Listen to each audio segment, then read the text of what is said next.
Hello everyone, দেখো আমরা লাস্টের ভিডিওতে আমরা স্বর্ণপত্র তড়িৎবীক্ষণের ব্যবহারিক প্রয়োগ অবধি পড়েছি, তাই তো? স্বর্ণপত্র তার আগের ভিডিওতে আমরা স্বর্ণপত্র তড়িৎবীক্ষণের কনস্ট্রাকশনটা পড়েছি, আর তারপরে ভিডিওতে আমরা ব্যবহারিক প্রয়োগটা পড়েছি, রাইট? তো দেখো, ব্যবহারিক প্রয়োগে আমি যখন সেকেন্ড এক্সাম্পলটা যখন আমি সেকেন্ড অ্যাপ্লিকেশনটা বলছিলাম, তখন আমি সেখানে একটা কথা বলেছি। যদি না দেখে থাকো সেই ভিডিওটা, তাহলে সেই ভিডিওটাকে গিয়ে দেখে নাও, হ্যাঁ? তো তা নাহলে কিন্তু আমি এখন কি বলতে যাচ্ছি, বা এই যে আধান পরীক্ষক বলে যেটা তুমি এখানে লেখা দেখতে পাচ্ছ, সেটা কি আসলে, সেটা কিন্তু তুমি বুঝতে পারবে না নয়তো, রাইট? তো আমি আসছি, তো ভিডিওটা দেখে নিলে বা যাদের ভিডিওটা দেখা আছে, আই হোপ যে তাদের অনেক হেল্প হবে, ঠিক আছে? তো দেখো, আমি ওই লাস্ট ভিডিওতে আমি বলেছিলাম স্বর্ণপত্র তড়িৎবীক্ষণ যন্ত্রে যখন আমি সেকেন্ড অ্যাপ্লিকেশন করছি, যে পরিবহন দ্বারা তড়িৎবীক্ষণ চাকতিকে আহিতকরণ, পরিবহন পদ্ধতির মাধ্যমে যখন আমি আহিতকরণ করছি, তখন কিন্তু একটা রিস্ক থেকে যাচ্ছে। কি রিস্ক? যে না, যখন যে বস্তুটাকে, যে আহিত বস্তুটাকে, যে আহিত পরিবাহীটাকে আমি আনছি পরিবহন দ্বারা আহিতকরণ করানোর জন্য, পরিবহন মানে তো টাচ করানো না, তো আমি যদি যে পরিবাহীটাকে আনছি সেটা যদি এক্সেস পরিমাণ চার্জ ক্যারি করে থাকে, তখন কিন্তু আমার স্বর্ণপত্র তড়িৎবীক্ষণে একটা রিস্ক থেকে যায়, রাইট? পাতাটা স্বর্ণপত্র দুটো ভেঙে যাওয়ার একটা চান্স থাকে, তাই তো? তো সেটার জন্য, সেই চান্সটাকে, সেই রিস্কটাকে কমানোর জন্য, এটা কিন্তু এই রিস্কটাকে শুধুমাত্র পরিবহন দ্বারা আহিতকরণের ক্ষেত্রেই থাকবে না। ধরো তুমি যদি ধরো ওটাকে টাচ নাও করালে, ধরো তুমি আবেশ ঘটাচ্ছ, তুমি ধরো ওই ডিস্কের সামনে এনেছো কিন্তু ডিস্কের ছোঁয়াওনি, তড়িৎবীক্ষণের ডিস্কের সামনে এনেছো, তড়িৎবীক্ষণের ডিস্কের ছোঁয়াওনি, তাহলেও কিন্তু যদি বস্তুটা অতিরিক্ত পরিমাণে আহিত থাকে, তাহলেও কিন্তু একটা রিস্ক থেকেই যায়। তো বেসিক্যালি একটা জিনিস খালি বুঝে নাও, যে তুমি একটা বস্তুর আধানের প্রকৃতি নির্ণয় করার জন্য এত বড় একটা রিস্ক তোমার কাছে আছে, যে তোমার ইনস্ট্রুমেন্টটাই নষ্ট হয়ে যেতে পারে, যেটা কখনোই কাম্য না, রাইট? তো সেটার জন্য আমরা কি করি, একটা আধান পরীক্ষক বলে একটা জিনিস আছে, সে আধান পরীক্ষকের হেল্প নিই, রাইট? তো আধান পরীক্ষক কি? আধান পরীক্ষক কনসেপ্টটা দেখো, যে আমরা কি করব, যে কোনো বস্তুর থেকে আমরা হালকা পরিমাণ চার্জকে নিয়ে নেব কিসের মাধ্যমে? সে আধান পরীক্ষকের মাধ্যমে। সেই আধান পরীক্ষকটাকে আমরা স্বর্ণপত্র তড়িৎবীক্ষণে টেস্ট করব। তাহলে তো একই কনসেপ্ট হলো না? তো দেখো, আমরা কি করব, আধান পরীক্ষক জিনিসটা কি দেখো, আধান পরীক্ষক জিনিসটা হচ্ছে একটা অন্তরক হাতল থাকে। অন্তরক মানে কি? যে তার মধ্যে তড়িৎ থাকবে না, তাকে ঘিরে একটা চাকতি থাকবে, ধাতব চাকতি, রাইট? তো এই ধাতব চাকতিটা রয়েছে, যে এইটা হচ্ছে আধান পরীক্ষক।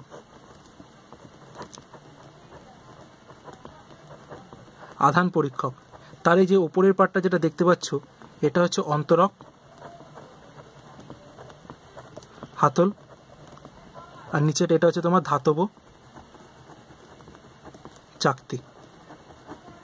আমরা কি করব, আমরা অন্তরক হাতলটাকে হাত দিয়ে ধরে এই যে ধাতব চাকতিটা তুমি দেখতে পাচ্ছ, এই যে মেটালিক পার্টটা, এই পার্টটাকে আমরা যে বস্তুটার চার্জ বা যে বস্তুটাকে আমরা টেস্ট করতে যাচ্ছি স্বর্ণপত্র তড়িৎবীক্ষণে, সেই বস্তুটার সাথে টাচ করাবো। তাতে কি হবে, স্বল্প সময়ের জন্য টাচ করাবো, তাতে কি হবে, ওই বস্তুটা থেকে কিছুটা আধান এই আধান পরীক্ষকের এই পাতলি এই চাকতির উপরে চলে আসবে। তারপরে আমরা এই চাকতিটাতে আমরা একটু কম পরিমাণে আধান পেয়ে গেলাম, রিস্ক কমে গেল, সেটাকে আমরা স্বর্ণপত্র তড়িৎবীক্ষণে গিয়ে অ্যাটাচ করব। তাতে আমাদের সুবিধা কি হবে, তাতে আমাদের এই রিস্কটা কমে যাবে, রাইট? তো এটাই হচ্ছে গিয়ে আধান পরীক্ষকের মেন কাজ, বুঝতে পারলে? তো আধান পরীক্ষকের একটা সিমিলার একটা কাজ তুমি ক্লাস 11-এ একটা ক্যালোরিমিতিতে একটা অঙ্ক করে থাকবে, যে ধরো একটা ফার্নেসের টেম্পারেচার কত। সেটা করার জন্য কি করা হয়, যদি মনে আছে কিনা আমি জানি না, কিন্তু আমি জাস্ট বলছি, হ্যাঁ? তো দেখো কি ছিল, সেটা করার জন্য আমি ফার্নেস একটা লোহার বলকে ফেলে দিতাম, ফেলে দিয়ে সেই লোহার বলটা যতক্ষণ না পর্যন্ত ম্যাক্সিমাম টেম্পারেচার অ্যাচিভ করছে, ততক্ষণ পর্যন্ত আমি টাইম দিতাম ওই বলটাকে টেম্পারেচারটা অ্যাচিভ করার জন্য। তারপরে আমি সেই বলটাকে তুলে এনে আমি ক্যালোরিমিটারে ফেলতাম, ফেলে আমি কত টেম্পারেচার আছে সেটা মাপতাম। এই টেম্পারেচার দিয়ে আমি কি মাপলাম, আলটিমেটলি কিন্তু আমি মাপলাম ওই ফার্নেসের কত টেম্পারেচার। নর্মালি দেখো, যখন বলা হয় যে একটা ফার্নেসের টেম্পারেচার ধরো 1400 ডিগ্রি সেন্টিগ্রেড, তো তুমি ভাবো যে 1400 ডিগ্রি সেন্টিগ্রেড এটা কি কখনো কোনো থার্মোমিটারে মাপা সম্ভব? কোনো কোনো থার্মোমিটারে মাপা সম্ভব? এটা কিন্তু ডাইরেক্টলি কোনো থার্মোমিটারে মাপা সম্ভব না, এটাকে ইনডাইরেক্টলি মাপতে হবে। ওই ইনডাইরেক্টলি মাপার জন্যই কিন্তু আমরা এই লোহার বলটাকে ওখানে রাখছি, কিছুটা সময় দিচ্ছি, লোহার বলটা যখন পুরোটা তাপমাত্রা নিয়ে নিচ্ছে তখন আমি সেই লোহার বলটাকে তুলে ক্যালোরিমিটার, যেটা আর কি আমাদের হ্যান্ডি, সেই ক্যালোরিমিটারে আমরা লোহার বলের টেম্পারেচারটা মেপে নিচ্ছি, যার মাধ্যমে আমরা ওই টেম্পারেচারটাকে নির্ণয় করতে পারছি। ঠিক আছে, তো আমাদের ফার্নেসের টেম্পারেচার মাপার জন্য ফার্নেসে গিয়ে মাপতে হবে এমন কোনো কথা নেই। ঠিক সেরকমই আমরা যেমন ওইখানে লোহার বলটাকে অ্যাজ এ মিডিয়াম হিসেবে ট্রিট করছিলাম, যার মাধ্যমে অ্যাজ এ দূত, মানে যে ভায়া মানে একটা দূতের হিসেবে ট্রিট করছিলাম, ঠিক সেরকম এখানে আমরা আধান পরীক্ষকেরও ব্যবহার করব। বোঝাতে পারলাম আধান পরীক্ষকের কনসেপ্টটা? ওকে, নেক্সট দেখো তড়িতাবেশ। তড়িতাবেশের কনসেপ্টটা দেখো, তড়িতাবেশ এখন পড়ানো হচ্ছে, কিন্তু অনেক আগের থেকে কিন্তু তড়িতাবেশ অনেকবার এই শব্দটা ব্যবহার হয়েছে। ঠিক আছে, তড়িতাবেশ কনসেপ্টটা কি? তড়িতাবেশ কনসেপ্টটা হচ্ছে, ধরো ওই যে আধান পরীক্ষক যেরকম বললাম সেরকমই একটা ধরো পরিবাহী আছে, তুমি এই পরিবাহীর এটাকে ধরো এটা হচ্ছে তোমার অন্তরকের হ্যান্ডেল, রাইট? এবার এটা হচ্ছে পরিবাহী। এই যে পরিবাহী উইথ অন্তরক, তাকে কি বলে বলো তো? অন্তরিত পরিবাহী। বলো কি বলে? অন্তরিত পরিবাহী। অন্তরিত পরিবাহী মানে কি? পরিবাহী যার কভারে আছে তোমার অন্তরক, তাকে বলে অন্তরিত পরিবাহী, রাইট? তো তুমি এখানে দুটো টার্ম পাবে, একটা হচ্ছে অন্তরিত পরিবাহী, শুধু পরিবাহী কিন্তু বলবে না, কি বলবে? অন্তরিত পরিবাহী। আর একটা তুমি পাবে, সেটা হচ্ছে আহিত পরিবাহী। ঠিক আছে, তো দেখো এই অন্তরিত পরিবাহীটা কি দেখতে পাচ্ছ, যেটা আমি আঁকলাম, এই অন্তরিত পরিবাহীর সামনে আমি কি করব? একটা আহিত পরিবাহীকে নিয়ে আসবো। ধরো এটা হচ্ছে এ আহিত পরিবাহী। ঠিক আছে, তো এ আহিত পরিবাহীর আধানটা ধরে নাও পজিটিভ। তো এই পরিবাহীতে কি হচ্ছে দেখো, এই পরিবাহীর আমি লক্ষ্য করব যে এই পরিবাহীর নিকটতম প্রান্তে ধরো বি নাম, সেখানে আমি দেখতে পাবো এখানে যদি প্লাস হয় তাহলে এখানে মাইনাস আধান সঞ্চিত হবে, আর দূরতম প্রান্ত সিতে প্লাস আধান সঞ্চিত হবে। ঠিক আছে, তাহলে দেখো এইটা কিন্তু আনচার্জড ছিল, এটা কিন্তু নিস্তরিত ছিল, কিন্তু এই আহিত পরিবাহী এটার নাম কি বললাম? আহিত পরিবাহী। এই আহিত একটা পরিবাহীকে তুমি যেই সামনে নিয়ে আসলে, তার দরুন কি হলো দেখো, সামনে নিয়ে আসলে টাচও তুমি কিন্তু করনি, সামনে নিয়ে এসছো, তার ফলে বি প্রান্তে নেগেটিভ আধান আর সি প্রান্তে পজিটিভ আধান আহিত হয়েছে। এইটাকে বলা হয় তোমার তড়িতাবেশ। এই পুরো ঘটনাটাকে বলা হচ্ছে তড়িতাবেশ। ঠিক আছে, তো এটাকে আরো বেটার ওয়েতে যদি বলা যায়, তাহলে দেখো তড়িতাবেশে কি হচ্ছে, ধরো তুমি দুটো গোলক নিয়েছো, ঠিক আছে, একটা ধরো বি গোলক, একটা ধরো সি গোলক, এই দুটো ধাতব গোলক নিজেদের মধ্যে টাচ করে আছে, রাইট? তো এটা কি অন্তরিত পরিবাহী, রাইট? এবার ধরো এই বি আর সি গোলকের আছে এরকম টাচ করানো, এবার তুমি বি আর সি গোলকের সামনে একটা আহিত পরিবাহীকে আনলে, সে আহিত পরিবাহীটা ধরো পজিটিভ আধানে আহিত। ঠিক আছে, তাহলে বলো তো বি গোলকে কোন আধান সঞ্চিত হবে? বলো, নেগেটিভ আধান। আর সি গোলকে কোন আধান সঞ্চিত হবে? পজিটিভ আধান। এবার আমি কি করছি, এবার আমি এই আহিত পরিবাহীটাকে রেখে দেব, আহিত পরিবাহীটাকে এখানেই রাখবো, রেখে দিয়ে বি আর সি গুলোকে আলাদা করে দেবো। আহিত পরিবাহীটাকে নিজের জায়গাতেই রাখবো, নিজের জায়গাতে রেখে বি আর সিকে আলাদা করে দেবো, তারপরে আহিত পরিবাহীটাকে সরিয়ে নেব। ঠিক সঙ্গে সঙ্গে আহিত পরিবাহীটাকে সরিয়ে নেব, কিন্তু মনে থাকে যেন বি আর সিকে যখন নিজেদের মধ্যে সেপারেট করছি তখন কিন্তু আহিত পরিবাহীটা সরবে না। যেই না মাত্র বি আর সি সেপারেট হয়ে গেল তখন আমি আহিত পরিবাহীটাকে সরিয়ে নেব।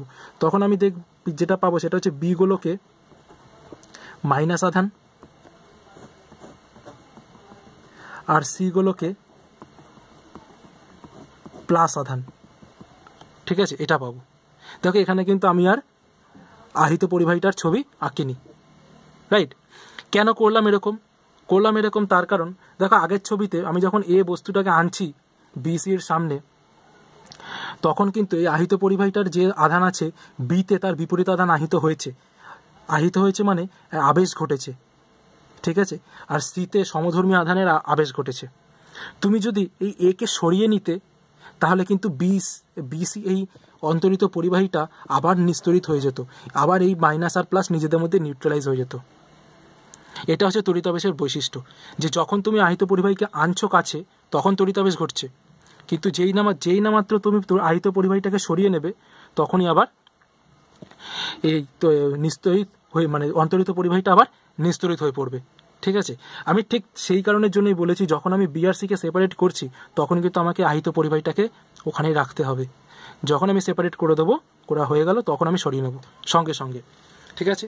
তো এইটা ছিল তোমাদের তড়িতাবেশ, এই পুরো ঘটনাটা হচ্ছে তড়িতাবেশ। ওকে, তো দেখো এই তো এবার তুমি কি করবে, এই বিআরসি গোলকের কোনটাতে কি আধান পেলে যদি তোমার কোনো সন্দেহ হয়ে থাকে, তুমি কি করবে, বি গোলকে আধান পরীক্ষক নিয়ে আসবে, বি গোলকে টাচ করবে, একটুখানি আধান নেবে, নিয়ে তুমি ইলেকট্রোস্কোপে মানে গোল্ড লিফ ইলেকট্রোস্কোপ আমাদের স্বর্ণপত্র তড়িৎবীক্ষণে গিয়ে তুমি চেক করে নেবে। কীভাবে চেক করতে আমরা আগের ভিডিওতে দেখিয়েছি, না জানলে সেই আগের ভিডিওতে দেখে নাও কীভাবে চেক করতে হয়, আধানের প্রকৃতি কীভাবে নির্ণয় করতে হয়। সিগুলোকে ঠিক তাই করবো, ঠিক আছে। ওই আধান পরীক্ষক নেবো, টাচ করাবো, অল্প একটু আধান নেবো, আবার আমরা স্বর্ণপত্র তড়িৎবীক্ষণে গিয়ে চেক করে নেবো।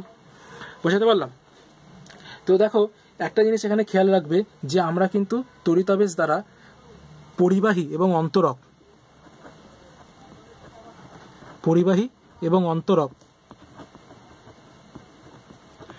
দু ধরনের পদার্থেই তড়িতাবেশ সৃষ্টি করতে পারি। তড়িতাবেশ দুটোতেই হয়, ঠিক আছে, দুটোতেই তুমি তড়িতাবেশ দেখবে, ঠিক আছে। তড়িৎ আবেশ, ইন্ডাকশন, ঠিক আছে, ইলেকট্রোস্ট্যাটিক ইন্ডাকশন। ওকে, তো এই তড়িতাবেশকে আমরা একটু যদি ফার্দার পড়ি তাহলে দেখো কি হবে, ইলেকট্রনীয় তথ্যের সাহায্যে তড়িতাবেশের ব্যাখ্যা, ঠিক আছে। তো দেখো এটা আমরা দুটোভাবে পড়বো, একটা হচ্ছে পরিবাহী, তো ফার্স্টে আমরা পরিবাহীটা দেখে নেব। ওকে, আর একটা আমরা দেখব অন্তরক,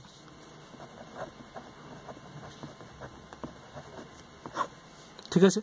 তো দেখো আগে ফার্স্টে পরিবাহীটা দেখে নিই। দেখো পরিবাহীতে তুমি যখন ওই আমরা একটা জিনিস কি জানি যে আমরা ফ্রি ইলেকট্রন পড়েছি, তো আগের ভিডিওতে আমরা ফ্রি ইলেকট্রন পড়েছি, ঠিক আছে। কোন ভিডিওতে, যেখানে আমি গোল্ড লিফ ইলেকট্রোস্কোপ মানে স্বর্ণপত্র তড়িৎবীক্ষণের আগের ভিডিওতে, মানে থার্ড পার্টে আমরা পড়েছি, যখন আমরা পরিবাহী আর অন্তরকের মধ্যে পার্থক্য করছিলাম। তো দেখো পরিবাহীতে ফ্রি ইলেকট্রন থাকে, এবার ফ্রি ইলেকট্রনগুলো কি হয়, ফ্রি ইলেকট্রনগুলো একটা পরমাণু থেকে আর একটা পরমাণুতে এই ফ্রি ইলেকট্রনগুলো জাম্প করে, ঠিক আছে, খুব অনায়াসে ওরা মুভ করতে থাকে। দেখো একটা পদার্থ অনেকগুলো পরমাণু নিয়ে, অনেকগুলো অণু নিয়ে তৈরি, অনেকগুলো অণু অনেকগুলো পরমাণু নিয়ে তৈরি, আর অনেকগুলো পরমাণুতে ইলেকট্রনগুলো ফ্রি ইলেকট্রনগুলো কি করে মুভ করে, মানে নিজেদের মধ্যেই মুভ করছে। তাতে পরিবাহীতে তাহলে তুমি কি পাচ্ছ, পরিবাহীতে তুমি একদম অ্যাভেলেবেল আছে ফ্রি ইলেকট্রন, রাইট। এবার ধরো এই যে আমি আগে ছবিটা যে এঁকেছিলাম বিসি, ঠিক আছে, এই বিসি অন্তরিত পরিবাহী ছিল, তার মানে কি এখানে ফ্রি ইলেকট্রন হামেশা ঘোরাঘুরি করছে, যার দরুন আমি কি করছি, যখন আমি এতে পজিটিভ আধানটা নিয়ে আসছি তখন কি করছে, এই পজিটিভ আধানটা কি করছে, এই পুরো পরিবাহী জুড়ে যত ফ্রি ইলেকট্রন আছে সবকটাকে এখানে এনে জড়ো করছে। আর এখানে তাহলে কি হচ্ছে, ধরো এখানে কটা, 1 2 3 4 5 6 6টা নেগেটিভ চার্জ জড়ো করলো,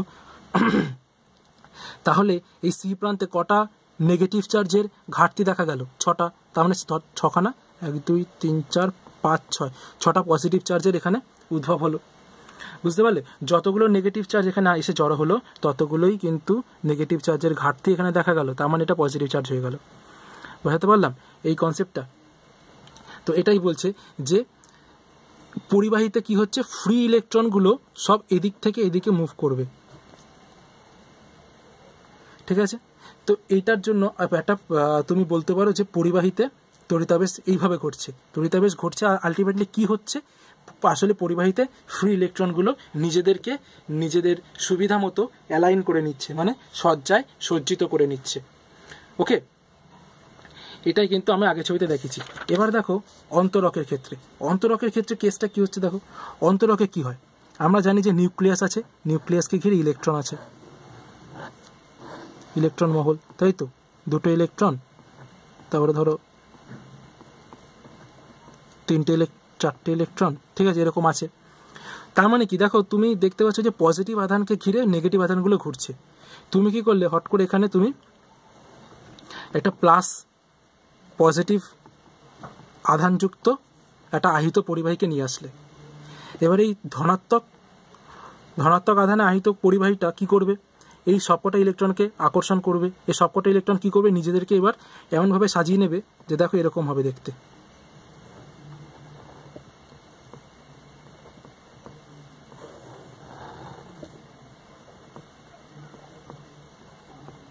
ঠিক আছে, এরকম হবে দেখতে, বুঝতে পারলাম? তো দেখো এখানে কিন্তু এই যে ধনাত্মক আধান আর ঋণাত্মক আধানের মধ্যে একটা সেপারেশন হয়ে গেছে। মানে তুমি এরকমভাবে সেপারেট করতে পারবে যে ধনাত্মক আধানগুলো আর ঋণাত্মক আধানগুলো নিজেদের মধ্যে একটা নির্দিষ্ট দূরত্ব মেনটেন করছে, একটা আপেক্ষিক দূরত্বের মধ্যে সর্বদা রয়ে গেছে। ঠিক আছে, এইটাকে বলা হচ্ছে তোমার, বলো, সমবর্তন। বাংলায় সমবর্তন আর ইংলিশে পোলারাইজেশন। পোলারাইজড হয়ে যাওয়া, মেরুকরণ হয়ে গেছে। ঠিক আছে, একদিকে পজিটিভ আধান আর একদিকে নেগেটিভ আধান। দেখো ধনাত্মক আধানের নিকটবর্তী প্রান্তে তার বিপরীত আধান নেগেটিভ আধান আর দূরতম প্রান্তে পজিটিভ আধান। তার মানে কি দেখা গেল, যে এটাও কিন্তু তড়িতাবেশ। আমি তো এখানে তড়িতাবেশই ঘটাচ্ছি নাকি, আনছি জাস্ট ধনাত্মক আধান আহিত বস্তুটা, তার ফলে নেগেটিভ আধান পজিটিভ আধান এরকম একটা সেপারেট হয়ে গেল। রাইট, তো এটাই বলা হচ্ছে তোমার অন্তরক। অন্তরকের ক্ষেত্রেও আমি যেমন আগে বলেছিলাম যে কি হয়, তড়িতাবেশ, বলো, পরিবাহী আর অন্তরক দুটোর ক্ষেত্রেই তড়িতাবেশ ঘটে, তাই তো? তোমাদের দুটোর ব্যাখ্যাই দিয়ে দিলাম যে পরিবাহীতে মুক্ত ইলেকট্রন পার্টিসিপেট করছে, আর অন্তরকের ক্ষেত্রে কি হচ্ছে, পুরো পোলারাইজড হয়ে যাচ্ছে জিনিসটা। রাইট, ওকে। তো এটা ছিল তোমার কি বলবো, যে ইলেকট্রনীয় ব্যাখ্যা তড়িতাবেশের। ওকে, ফাইন। তো চলো এর পরের ভিডিওতে আমরা দেখে নেব যে মুক্ত আধান বা বদ্ধ আধানের কনসেপ্টটা। ওকে।